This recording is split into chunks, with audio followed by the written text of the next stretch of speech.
Hello, Alabama. Paul Finebaum reacts to rumors about DeBoer and Penn State. Could that still be possible? Let's see the news. But first, subscribe to the channel and keep receiving more news from Bama.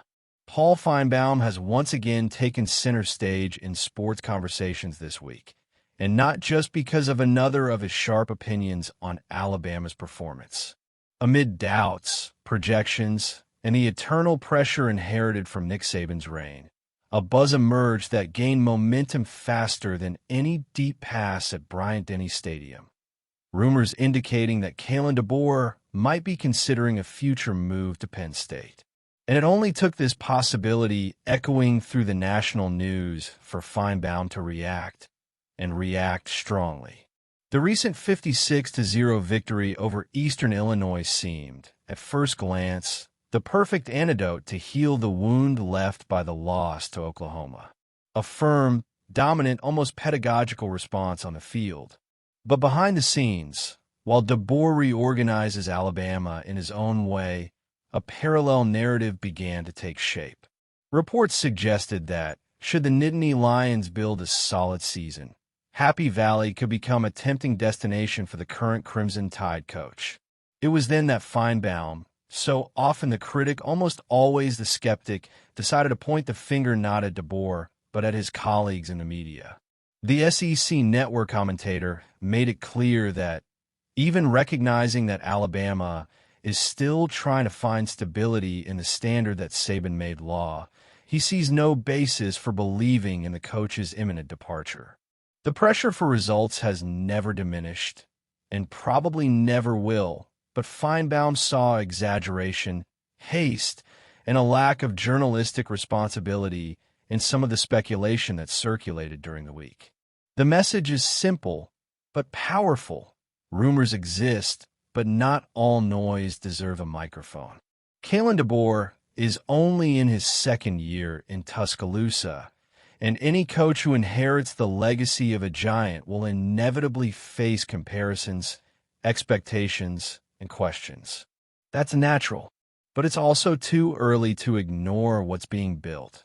A team still shaping its identity, learning to breathe under new leadership, and responding intensely to the difficulties encountered along the way.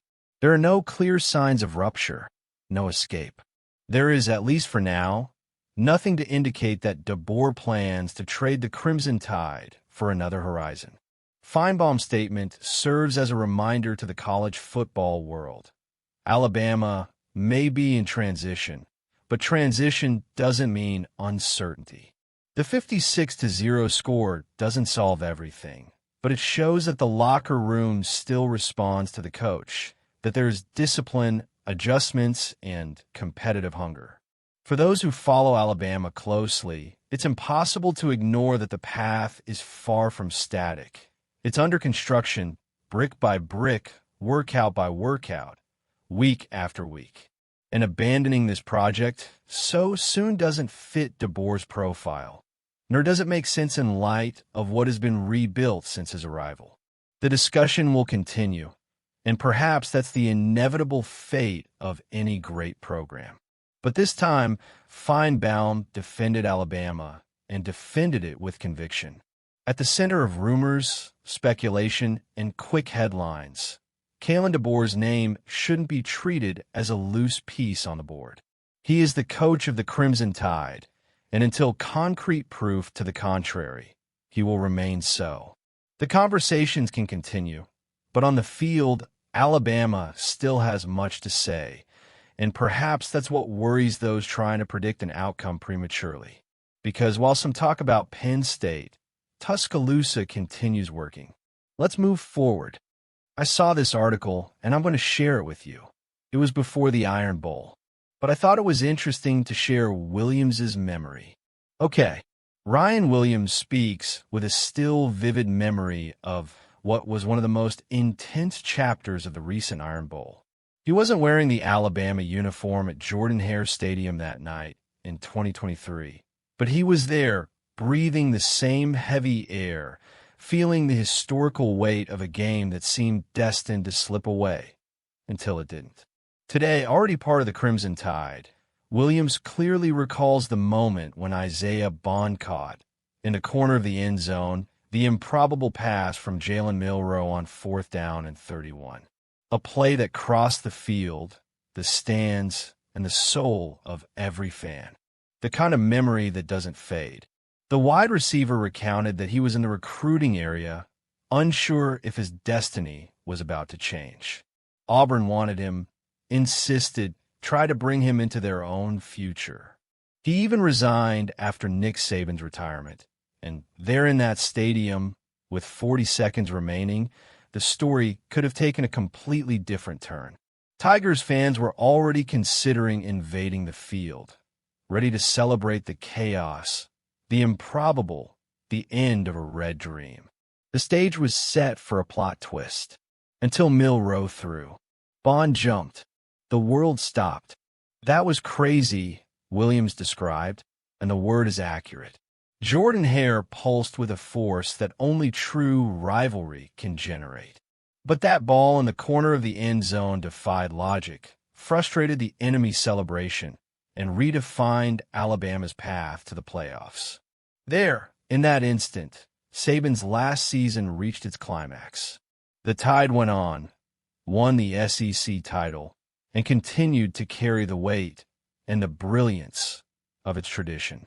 Today, the scenario is different, but the atmosphere is the same. Another Iron Bowl is coming to Auburn, and once again Alabama is going all out. A win secures their place in the SEC championship game and keeps their playoff hopes alive. A loss makes their fate narrower, more frustrating, and further from what the fans expect and demand. On the other side, Auburn knows they can transform their season with a victory, enough to make them eligible for the bowl game and change the narrative of a turbulent year, marked even by a coach's dismissal. And that's where DeBoer comes in, now leading this rivalry with the weight of someone who knows what it means to face Auburn on enemy soil. He speaks soberly, without superlatives, but with a precise awareness of the atmosphere that awaits him. Rivalry game, incredible atmosphere, he said. Simple, direct. Enough to make it clear that Alabama doesn't travel without knowing what to expect. It's not just another game. It never is.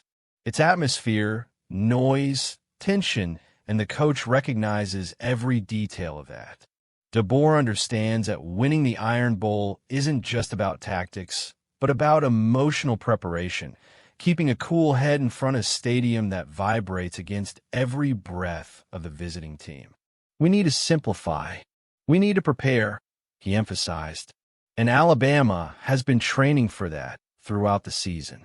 Each week a challenge, each week a construction. Now, it's about transforming memory into performance, remembrance into action, tradition into results. Ryan Williams witnessed firsthand what it means to turn a game around at Auburn. Now, he steps onto that field as a protagonist, no longer a spectator. The story he witnessed can fuel another one that is about to be written, one that could define the fate of the SEC, the playoffs, and the legacy of a coach who carries the mission of keeping Alabama where it belongs, at the top, competing, surviving, responding. The Iron Bowl has never been an ordinary game. It's territory where the past weighs heavily, the present demands, and the future is decided by details. Alabama knows this. Ryan Williams saw it. Alabama has always carried a tradition that goes beyond the four lines of the football field, and this history is reflected in unique moments like those experienced by cornerback Terrion Arnold during Iron Bowl week. The history built around this team transcends victories and defeats, something that DeBoer, the team's current coach, is beginning to shape as he tries to honor the solid foundations laid by Nick Saban. And in the case of stories like Arnold's, these moments further humanize the program's legacy. Arnold's most special memory wasn't marked by a great play or a decisive interception, but by a Thanksgiving dinner at Saban's house. It's interesting how experiences off the field can define how players perceive their coaches and the program itself. The coach, whom many see as an imposing and even intimidating figure, revealed a completely different side. Arnold recounted how impressed he was to see Saban interacting with his family, especially when dealing with his grandson. This more human perspective, this glimpse into who he is outside the training fields, showed Arnold that there are more layers to this man than meets the eye. This duality is fascinating. The day after the dinner, when the group returned to training, Saban had already returned to his relentless technical mode, the one that demands perfection and absolute discipline. But what becomes clear here is that these moments of relaxation are a fundamental part of building bonds within the program. And this isn't just a matter of creating a welcoming atmosphere. It's also a way of ensuring that the athletes understand that behind the rigid figure, there is someone who cares about them as people, not just as players. Terrion Arnold specifically mentioned his connection with Terry Saban, Nick's wife, during that dinner. He recalled how genuine and sincere she was in answering his curiosity about the ham served at the meal. This seemingly simple exchange ended up transforming into a lasting friendship. This shows that Alabama doesn't treat its players merely as pieces on a strategic chessboard, but as individuals who deserve attention and care. This type of culture takes deep root and causes former players to continue nurturing respect and affection for the program, even after leaving for the NFL. Today, Arnold is living his own journey in the professional league, playing for the Detroit Lions. After returning from a concussion, he rejoined the secondary defense against the Green Bay Packers. Although he hasn't yet regained his starting position, his return to the field was significant. His trajectory, illustrates the impact Alabama had on his development as a player and as a person. It's not just about learning tactical schemes or developing physical skills. The Crimson Tide offers a complete experience that molds its athletes to handle challenges both on and off the field. Kalen DeBoer, now at the helm of the program, has the responsibility of continuing to cultivate this rich and multifaceted culture. He needs to balance the relentless pursuit of competitive excellence with the necessary care to maintain these human traditions so fundamental to Alabama's DNA. The Thanksgiving dinner mentioned by Arnold seems to be a perfect example of this, a moment that strengthens bonds and allows players to see their coaches in a different light, without compromising the seriousness and rigor that characterize the program. It's impossible not to think about how these small gestures, like opening the doors of their homes to the players on an important holiday, contribute to collective success. When an athlete feels they belong to something bigger than themselves, they tend to give their all in pursuit of the team's goals.